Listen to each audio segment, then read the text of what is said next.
पेट भरना एक ऐसा फितरी अमल है कि जिसके लिए इंसान क्या क्या जतन नहीं करता।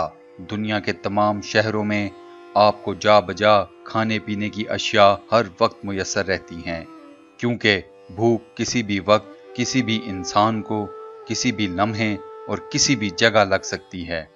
अब भूख वैसे तो इंसान की इसकी जिस्मानी ज़रूरत के मुताबिक लगती है, लेकिन कुछ अफराद ऐसे भी होते हैं जिनकी भूख हर वक्त जिंदा रहती है, और ऐसे अफराद के लिए अमूमी तौर पर मशहूर होता है कि वो जिंदा ही खाने पीने के लिए हैं।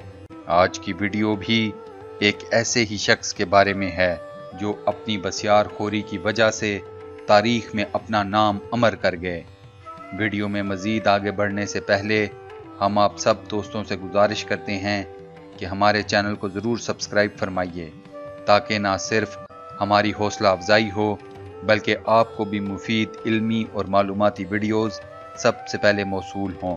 शुक्रिया। ये शख्स जिसने अपनी भूख और बसियार खोरी की वजह से तारीख की किताबों में अपना नाम दर्ज करवाया, इसका नाम है महमूद शाह अव्वल। इन्हें महमूद बैगदा भी कहा जाता है। महमूद शाह अव्वल कोई आम मामूली इंसान न थे, बल्कि इनका शुमार रियासत गुजरात की तारीख के सबसे बड़े और ताकतवर हुक्मरान के तौर पर होता है। महमूद शाह अव्वल की गुजरात की रियासत पर हुक्मरानी का दौर 53 या 53 सालों पर मुहित है। ये किसी भी हुक्मरान का रियासत गुजरात पर सबसे तवील दौरे हुकूमत है। 1458 ईस्वी में सिर्फ 13 साल की उम्र में महमूद शाह रियासत गुजरात के तख्त पर आ बैठे। लड़कपन से लेकर अपनी मौत तक महमूद शाह को अपनी भूख और बसियार खोरी पर कोई काबू न था। बेतहाशा खाने पीने की वजह से वो एक निहायत मोटे और बेढोल जिस्म के मालिक थे। महमूद शाह अव्वल इन बादशाहों में से हैं जिनके निराले शौक की वजह से इस कहावत या मुहावरे ने जन्म लिया कि बादशाहों के शौक निराले। महमूद शाह को दीगर कई हुक्मरानों की तरह ना तो शराब का शौक था, ना शबाब का, और ना ही कत्लो गारत का।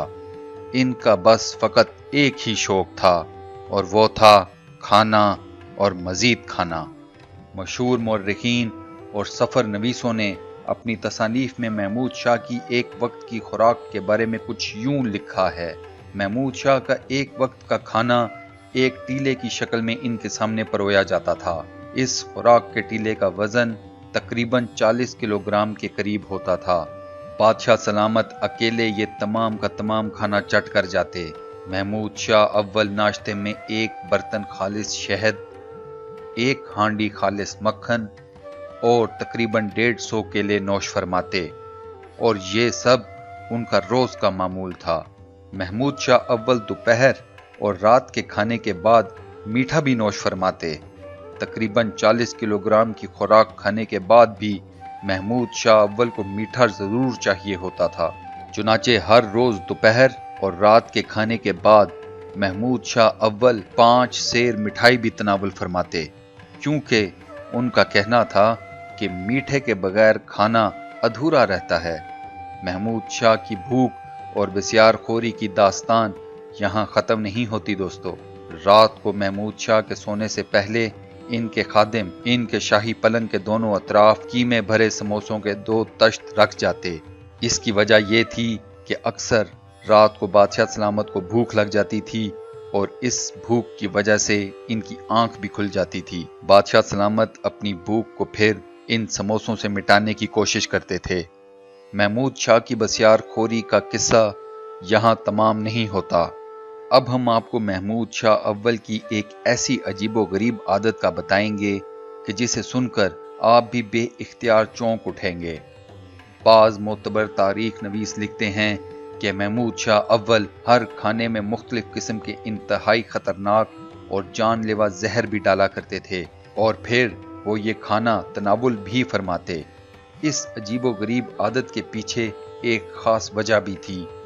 बाज़ तारीखदानों के मुताबिक एक मर्तबा महमूद शाह अव्वल के कुछ दरबारियों ने उन्हें ठिकाने लगाने की साजिश तैयार की। इन दरबारियों ने महमूद शाह अव्वल की बसियार खोरी का फायदा उठाया और बादशाह के खाने में जहर मिला दिया। محمود شاہ اول اس سازش سے بچ نکلے۔ ان کو مشورہ دیا گیا کہ وہ کھانے پینے میں تھوڑا سا احتیاط سے کام لیں، لیکن محمود شاہ اول نے اپنی بسیار خوری پر کوئی سمجھوتا کرنے سے صاف انکار کر دیا۔ اس کے بعد محمود شاہ نے کھانے میں ایک خاص مقدار میں مختلف زہر استعمال کرنا شروع کر دیے۔ انہوں نے یہ کام اس لیے کیا تاکہ ان کا جسم مختلف قسم کے زہروں کے خلاف ایک قوت مدافعت پیدا کر لے اور آئندہ ان کو زہر دے کر ہلاک کرنے کی کوئی بھی کوشش کامیابی کا منہ نہ دیکھ سکے۔ شروع میں بادشاہ سلامت نے زہر کی مقدار کم رکھی اور پھر بتدریج مقدار کو بڑھاتے چلے گئے۔ اب ہلکی مقدار کا زہر ان کے لیے نشہ بن چکا تھا۔ ایک وقت ایسا آیا کہ جب محمود شاہ اول کے جسم کے اندر اتنا زہر بھر آیا کہ ان کے کپڑے تک انتہائی زہر آلود ہو جاتے، حتیٰ کہ ان کے کپڑوں کو دھونے کے لیے ہاتھ لگانا بھی ممکن نہ رہا۔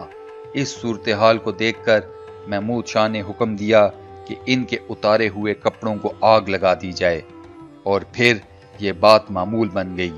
محمود شاہ کے استعمال شدہ کپڑے نظر آتش کر دیے جاتے۔ محمود شاہ اول کا بچا ہوا کھانا بھی انتہائی زہر آلود ہونے کی وجہ سے ایسے طریقوں سے تلف کیا جاتا کہ کوئی بھی انسان یا جانور اس کھانے کو چکھنا تو دور سونگھ بھی نہ سکے۔ ایک طویل عرصے تک مستقل اتنا زہریلا کھانا کھانے کے باوجود محمود شاہ اول نے 66 برس کی عمر پائی اور ان کا انتقال طبعی وجوہات کی بنا پر ہوا۔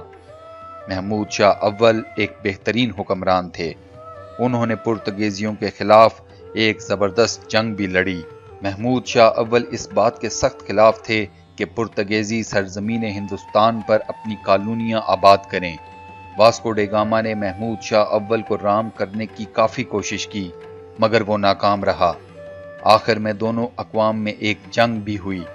اس جنگ میں خلافت عثمانیہ نے محمود شاہ اول کا ساتھ بھی دیا، لیکن محمود شاہ اول یہ جنگ ہار گئے۔ محمود شاہ اول کا مزار ہندوستان کے شہر احمد آباد کے مضافات میں واقع ہے۔